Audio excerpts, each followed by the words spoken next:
Hello everyone, how are you all? Good? Very good. So let us continue. आज के lecture में what we are going to basically focus on is functions. Okay. So last lecture में when we were studying about relations, हमने देखा था कि functions क्या होते हैं. We have seen the mathematical definition of a function. क्या कोई मुझे बताएगा वो क्या थी? हमने देखा था कि एक फंक्शन कुछ नहीं एक स्पेशल टाइप का रिलेशन है. किस तरीके का रिलेशन? जिसमें अगर मैं कहूं कि मैंने सेट ए से सेट बी तक एक रिलेशन डिफाइन किया है. ओके, नाउ लेट अस से सेट ए में एलिमेंट्स हैं A B C D and set B has elements 1 2 3 4 5. So we saw अगर सेट ए का हर एलिमेंट सेट बी के हर एलिमेंट से एसोसिएटेड हो और हर एलिमेंट की सिर्फ एक ही इमेज हो तो हम उस रिलेशन को फंक्शन कहते हैं. विच मीन्स सेट ए का हर एलिमेंट सेट बी के एक न एक एलिमेंट एक ही एलिमेंट से एसोसिएटेड. ओके, सेट ए का हर एलिमेंट सेट बी के एलिमेंट से एसोसिएटेड हो और हर एलिमेंट सेट बी के एक ही एलिमेंट से एसोसिएटेड हो. Each element should have a unique image in set B. तो उस रिलेशन को मैं क्या कह देती हूँ? Function. This is what a mathematical definition of a function is. Now let us try and understand what do we logically understand or interpret by this term called functions. Okay. So consider this. Okay. एक example की help से समझाने की कोशिश करते हैं. Then we will understand what is a function basically. Let us say we have this magic box A here. Okay. It is some magic box A. और अब इस मैजिक बॉक्स ए की ये प्रॉपर्टी है कि मैं इसमें कोई भी नंबर देती हूं x तो मुझे मिलता है उस नंबर का double. Okay, so if I give this number 2, this magic box is going to give me 4. If I give this magic box a number, let us say 100, so it is going to give me 200. If I give it 1000 and 1002, so it's going to give me 2004. So basically ये magic box क्या करता है कि x और 2x, okay, अगर मैं इसे यहाँ कह दूँ a सेट और ये कह दूँ b सेट, मतलब यहाँ पे जो भी मैं नंबर्स दूंगी वो है सेट a के नंबर्स और यहाँ पर मुझे जो भी नंबर्स मिलेंगे वो है सेट बी के नंबर्स. तो हर एक नंबर जो मैं यहाँ पर देती हूँ जो सेट ए में कंस्टिट्यूट करता है मुझे उसका ट्वाइस मिल जाता है जो कि सेट बी कंस्टिट्यूट करता है. Now understanding this term, what is the property of this magic box? The first property is कि यहाँ पर मैं जो भी एलिमेंट देती हूँ ना उसके करस्पॉन्डिंग मुझे आउटपुट मिलता है. See any real number which I give here I am going to get an output. If I give -1, I'll get -2. If I give 3, I'll get 6. So her possible real number के लिए it is going to give me an output. So for each element of set A, there is an output. Okay, there is an image in set B. ऐसे बोल दूँ. For each element of set A, I am going to give a twice of it, which is a number of set B. Okay. Now each element of set A is going to be associated with a unique element in set B. 2 के corresponding 4 ही मिलेगा. 6 या 8 तो मिल नहीं सकता because twice of 2 is just a unique number which is 4. So each element of set A is associated to a unique element of set B. So क्या ये magic box पे फंक्शन नहीं बोल सकती? क्या कर रही हूं मैं, आप समझिए. 2 को मैंने यहाँ पे 4 से एसोसिएट किया, 3 को 6 से एसोसिएट किया. अब if there is a random number y, I have associated it to twice of y. So understand this, each element of set A is associated to a unique element in set B. So isn't this a function? Function क्या होता है? Function is a relation from set A to B such that each element of set A is associated to a unique element in set B. That is what a relation is, function is. और यही चीज यहाँ हो रही है. तो क्या नहीं कह सकती कि ये जो मैजिक बॉक्स है ये कुछ नहीं एक फंक्शन है. ट्रू, मैथमेटिकली तो हमने प्रूफ कर दिया कि मैजिक बॉक्स एक फंक्शन है. अब मैं ऐसे सोचूं कि ये मैजिक बॉक्स क्या कर रहा है, एक इनपुट को एक आउटपुट से मैप कर रहा है. इसने 2 को 4 से मैप किया, 3 को 6 से मैप किया, y को 2y से मैप किया. z होता तो उसको ट्वाइस ऑफ z से मैप करता. या फिर मैं कहूं ये एक रूल है कि इस मैजिक बॉक्स के अंदर एक रूल है कि इसमें जो भी इनपुट आता है उसका डबल करके वो हमें दे देता है। ओके, सो लॉजिकली अगर मैं इसे समझूं, मैं I am a very lame person, I don't have any relation with mathematics, मैं तो मैथमेटिक्स समझती ही नहीं हूं, तब भी मैं इस मैजिक बॉक्स को क्या समझूंगी, मैं समझूंगी कि it is a function, it is some type of a logic और it is some type of a relation, और what is it does, it's a rule. मैं सोचूंगी या तो ये कोई रूल है या कोई मैपिंग है जो हर नंबर को उसके ट्वाइस से मैप कर देती है, ये एक रूल है कि जो भी डालो उसका डबल यहाँ पे मिलना है। सो logically what is a function? Logically a function is a rule or a mapping to associate elements of A to set A to elements of set B. Okay, similarly I can have another magic box of this type. I give x and y, I get x plus y. So this is even a magic box, isn't it? दो elements को ले रहा है और उनका output addition मुझे दे रहा है। So again this is a rule और a mapping. So logically what is a function? A function is a rule और अ मैपिंग। और इसीलिए हम फंक्शन की एक और डेफिनेशन लिख सकते हैं।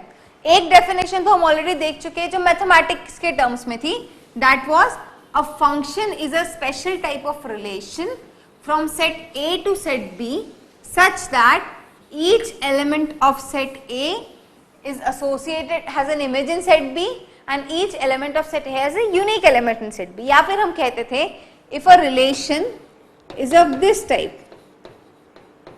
A comma B, इस ordered pair का collection है, so it would be a function when the domain of A is the complete set A. Okay, or I'll say the domain of this relation is my set A, and second is there are no two ordered pairs which have same first element, no two distinct ordered pairs which have same first element, उसे भी हम relation कहते थे। This is the mathematical definition of relation which we guys have studied. Now logically what is a function? A function is a rule. So let us write a new definition of function. Okay, a function is a rule from set A to set B. Okay, function क्या है? एक rule है जो हमने set A से set B पर define किया है, such that each element of set A is associated to a unique element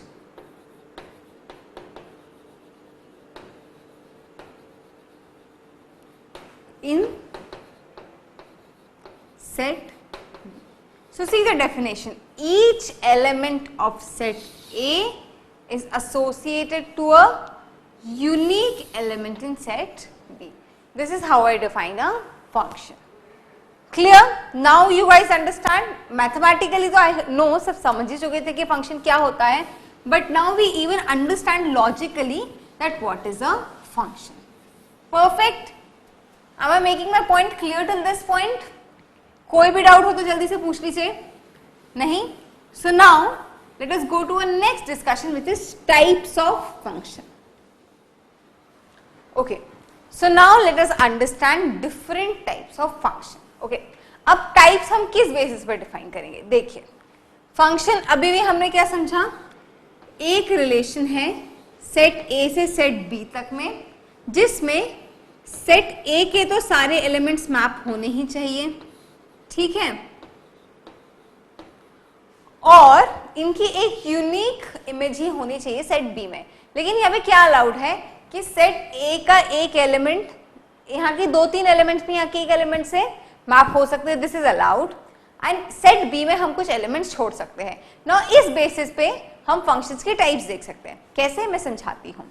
देखिए, first type of function which we will be discussing is a 1-1 function, that is 1:1 function, और इसी तरीके के function को हम क्या कहते हैं, injective function. So first let us understand a 1:1 और an injective function.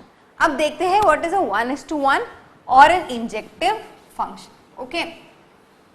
See, मुझे तो समझाने की भी जरूरत ही पड़ेगी. This term is self-explanatory. What is a 1:1 or injective function? See, let us say this is my set A. Okay, and this is my set B. Perfect. A and B. I have an element A, B, C, D and E here. I have elements 1, 2, 3, 4, 5, 6, 7 here. 1:1 function. 1:1. 1:1. 1:1. 1:1 and 1:1. So basically 1:1 function क्या है? One element is associated to just one element. Got it? One element associated to just one element. समझ में आया? मतलब कोई भी A है तो उसके करस्पॉन्डिंग जो f of A होगा, ओके, और ये B है तो उसके करस्पॉन्डिंग ये f of B है. So if until unless A B के बराबर नहीं हो, f of A f of B बराबर नहीं हो सकते. समझिए, एक एलिमेंट यहां सिर्फ एक एलिमेंट से ही एसोसिएट हो सकता है, या फिर ऐसा कहूं, no two elements can have same image. So a function f of x is in 1:1 or injective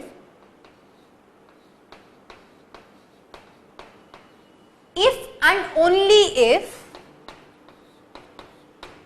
and only if f of A equals to f of B implies A equals to B. Okay. So when we call a function injective, अगर f of A equals to f of B है, इसका मतलब सिर्फ और सिर्फ ये होगा कि A equals to B है. मतलब हर element of set A has one unique in the sense, I mean unique तो हमेशा ही होती है, one image in set B and this image is not a pre-image for, not an image for any other element. Okay, okay. So what is, for a function f of x to be 1:1 or injective if and only if, अगर f of A f of B के equals है, this implies A equals to B और A equals to B implies, or let me write and A equals to B implies f of A will be equals to f of B. Okay. 2. F of A equals to f of B implies A equals to B, or A equals to B implies f of A will be equals to f of B. So this is how we define a 1:1 or an injective function. Okay. Now let us understand something graphically for this function. Okay. हम ये जानते हैं कि हम एक function को graph के form में भी प्लॉट कर सकते हैं. For example, if I right a function here f of x equals to x plus 3/2. So this is a function. All domain would be all real numbers because all real numbers can be applied here. Corresponding to each, we will get a unique value in the set P. Okay. Now, so there is some things which I want to mention here. हम function का graph देख के कैसे बता सकते हैं कि वो 1:1 फंक्शन है या नहीं. Let us understand. Okay. Can I erase this for now? Just this one. Okay. So let us say I have a function, I have a graph here. Okay. And let me draw the set diagram for 1:1 function here. यहाँ बना देती हूँ. Okay.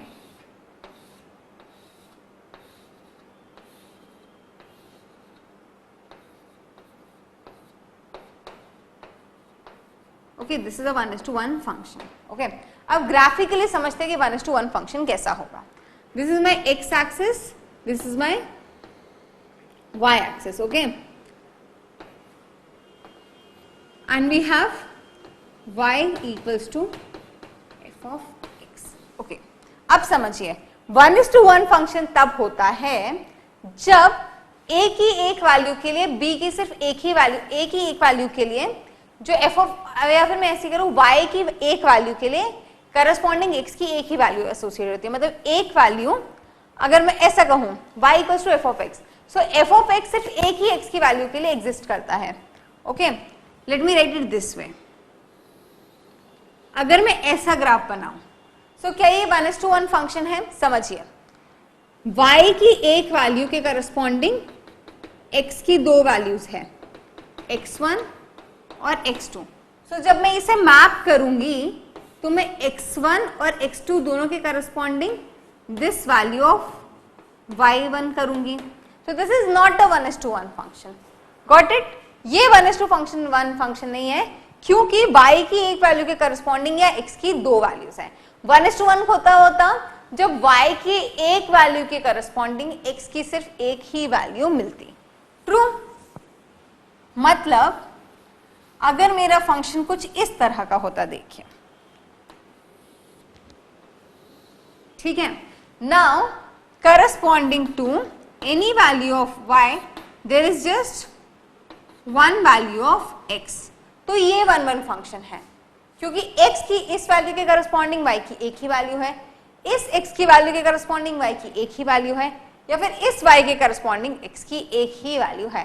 तो this is a 1:1 function.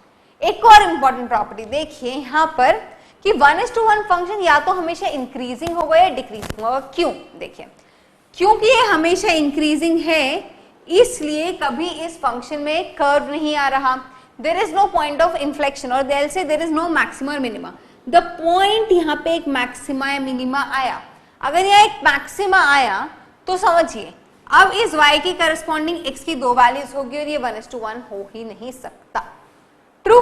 सो अगर एक भी maxima या minima आया तो y की एक वैल्यू के करस्पॉन्डिंग हमें x की दो वैल्यूज मिलने लग जाएगी, जो हो ही नहीं सकता. सिमिलरली अगर ये डिक्रीजिंग फंक्शन ले लें, right now it is a 1:1 function.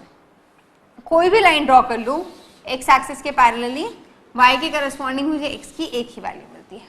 लेकिन अगर यहाँ पे एक मिनिमा आया तो y की एक वैल्यू के करस्पॉन्डिंग मुझे x की दो वैल्यू मिलने लग जाएगी, तो ये 1:1 फंक्शन नहीं होगा. So the next property relating to 1:1 function is, first is a function is said to be 1:1 if and only if f of a is equals to f of b, this holds true only when a equals to b, or if a is equals to b, this holds true only when f of a equals to f of b, or this implies that f of a would be equals to f of b. Okay, now next what we were doing was, so next it says that a 1:1 function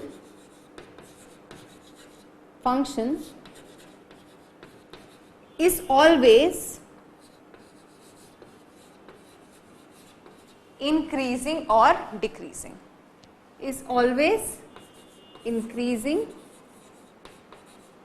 or is always decreasing. Okay, and if we draw a line parallel to x axis, then it cuts the graph of 1:1 function at just one point. Okay, a line parallel to x axis intersects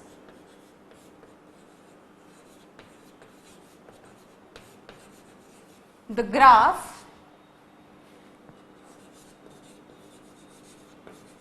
of 1:1 function at just one point.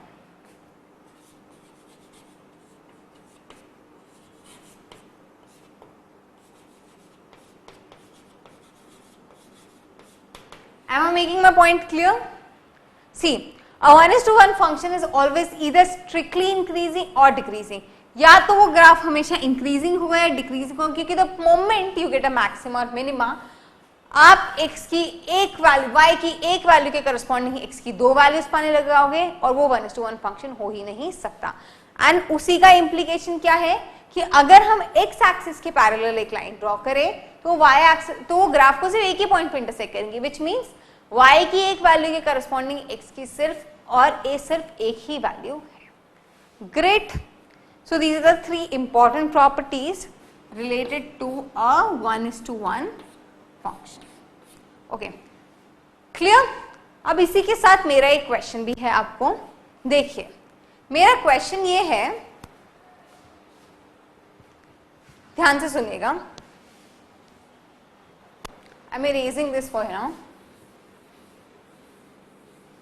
आप सभी ने permutations and combinations पढ़ लिया है क्या? पहले मुझे ये बताइए। Most of you would have studied, that's what I feel. In fact मतलब नहीं भी पढ़ा होगा तो कुछ आइडिया तो होगा पीएनसी के बारे में, कुछ कॉन्सेप्ट उसी के हम यहाँ अप्लाई करने वाले हैं। देखिए,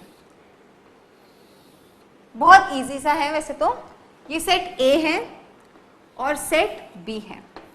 ओके, सेट ए में है m एलिमेंट्स और सेट B में है n elements. Okay, let me right it, A1 till AM and set B has n elements from B1 to Bn. Okay, so my set A has m elements and set B has n elements. इसको लिखने का तरीका क्या होता है? Number of elements in set A is m and number of elements in set B is n. I hope ये तरीका सबको याद है, कोई ये तो नहीं भूला ना? I mean, you always remember what you have studied earlier, okay? True. Okay. So now what I want you to find out is how many 1:1 elements can be formed from set A to set B. Okay? अच्छा, एक बात बताइए, अगर set A और set B में m:n elements है तो पहले तो मुझे बताइए कि इनके क्रॉस प्रोडक्ट्स में कितने एलिमेंट्स होंगे? We know m cross n. ओके, इनके क्रॉस प्रोडक्ट्स में m क्रॉस n एलिमेंट्स होंगे। I mean ordered pairs would be there, true. And next what was the question? या इनके करस्पॉन्डिंग कितने रिलेशंस बन सकते हैं? उस ऑर्डर्ड पेयर के कितने सबसेट्स बनेंगे? तो there will be 2 to the power mn subsets of that ordered pair. So total number of relations from set A to B would be 2 to the power mn. This is all we understand. Okay. Next I want you guys find out कि अब इसमें कितने 1:1 relation बन सकते हैं। Set A से set B में कितने 1:1 रिलेशन हम बना सकते हैं? ओके, मैं कुछ हेल्प करूं समझाने में? देखिए, अब कंडीशन समझिए। हम क्या चाहते हैं कि सेट A का हर एलिमेंट B के हर एलिमेंट से एसोसिएटेड हो। B में कुछ एलिमेंट्स खाली रह भी जाए तो हमें समस्या नहीं है, A का कोई भी एलिमेंट अनमैप्ड नहीं रह सकता, बट B के एलिमेंट्स अनमैप्ड भी रह सकते हैं। But each element of B must be associated to just one element of set A। मतलब अब एक बात समझिए कि अगर M जो है वो n से बड़ा हो गया, ओके, अगर m n से बड़ा हो गया मतलब सेट A में ज्यादा एलिमेंट्स है और सेट B में कम एलिमेंट्स है, तो फिर तो एक रिपीटेशन तो होगा ही, एक एलिमेंट तो यहाँ पे हमें रिपीट करना ही पड़ेगा। ओके, समझिए, अगर यहाँ पर 5 एलिमेंट्स हैं और यहाँ 4 एलिमेंट्स हैं तो मैं स्टार्टिंग के 4 एलिमेंट्स को तो B1, B2, B3, B4 से एसोसिएट कर दूंगी, बट A5 को एसोसिएट करने के लिए मुझे फिर B1, B2, B3, B4 में से कुछ सिलेक्ट करना पड़ेगा, तो 1:1 तो नहीं हो पाएगा। सो if m is greater than n, okay, so what I am telling is there would be 0 1:1 functions if m is greater than n. True, ये बात तो हम समझते हैं। बट अगर m जो है वो n जितना हुआ या n से छोटा हुआ तब क्या होगा? Okay, now let us make the condition कि यहाँ पे 3 एलिमेंट्स हैं और यहाँ पे 4 एलिमेंट्स हैं, ठीक है। So this is A1, A2, A3 and this is B1, B2, B3, B4। Okay, अब इन 4 एलिमेंट्स में से B1, B2, B3, B4 में से मुझे तो सिर्फ 3 ही एलिमेंट्स की जरूरत है। True, I just need 3 elements. So मैं इनमें से कोई भी 3 एलिमेंट्स को सिलेक्ट करूँ, 4 में से 3 एलिमेंट्स को सिलेक्ट करूँ, या फिर अगर मैं कहूँ यहाँ पे m एलिमेंट्स है या n एलिमेंट्स है तो मुझे तो सिर्फ m एलिमेंट्स को ही मैप करना है, तो मैं इन n एलिमेंट्स में से m एलिमेंट्स को सिलेक्ट करूं. What I will be doing is n elements में से m एलिमेंट्स को सिलेक्ट करूं. NCM. I am selecting m elements out of n elements. Okay, तो मैंने suppose B1 B2 B3 select कर लिया है. ओके, A1 A2 A3 से. अब ये B1 B2 B3 A1 A2 A3 से 3 फैक्टोरियल्स वे में अरेंज हो सकते हैं, और या फिर मैं यहाँ पे कहूँ m फैक्टोरियल वेज में अरेंज हो सकते हैं. ट्रू. अब समझिए ना, अगर A1 A2 A3 को लिख दीजिए तो ये B1 B2 B3 को अरेंज करने के 3 फैक्टोरियल वेज और उसी के करस्पॉन्डिंग डिफरेंट फंक्शंस मिलेंगे. So this is NCM into m factorial which is nothing but NPM. So number of 1:1 functions from if set A is B and set B has n elements and we have a function from set A to B, then number of 1:1 functions. Okay, सो अगर हम एक function define करना है set A से B में, set B में है A में है m और सेट B में है n elements. So the number of 1:1 functions will be 0 अगर सेट A के एलिमेंट सेट B के एलिमेंट से ज्यादा है. लेकिन अगर नहीं है या फिर इक्वल्स टू है, so answer would be NCM into m factorial which is nothing but NPM.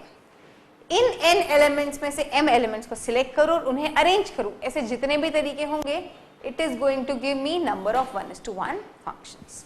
Clear? Any doubt till this point? Okay. So now अब 1:1 के corresponding ही जो दूसरा टाइप का फंक्शन है वो है many:1 फंक्शन. अब क्या आप मुझे बताएंगे many:1 फंक्शन क्या होता है? This is very easy now.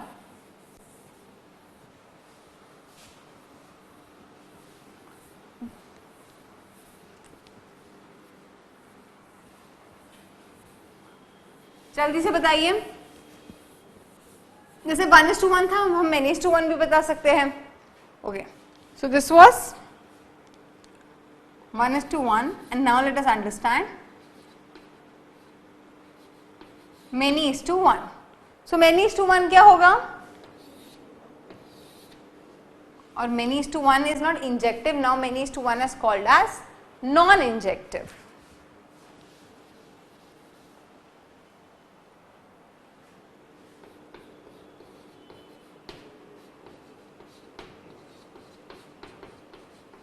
Okay, set A, set B. Okay,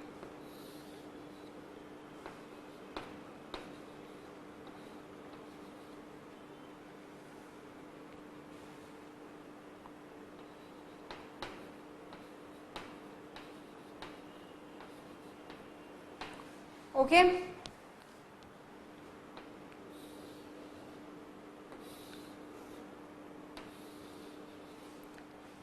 Many elements associated to one element. So this is a many:1 function. मतलब 1:1 में क्या कंडीशन थी कि हर A का एक एलिमेंट सेट B के एक एलिमेंट से एसोसिएटेड होगा और फिर वो एलिमेंट किसी सेट A के दूसरे एलिमेंट से एसोसिएटेड नहीं होगा. Okay, now here many elements of set A can be associated to a single element of set B. This is a many:1 function. This is very easy. 1:1 का बिल्कुल opposite कर दीजिए तो वो होगा many:1. और कितने many:1 फंक्शंस बन सकते हैं? Total number of functions from set A to set B minus the number of functions. Okay, या total number of elements from set A to set B minus the number of 1:1 functions is going to give me what? Number of many:1 function. True? Now let us understand the next type of function which is onto function or surjective function.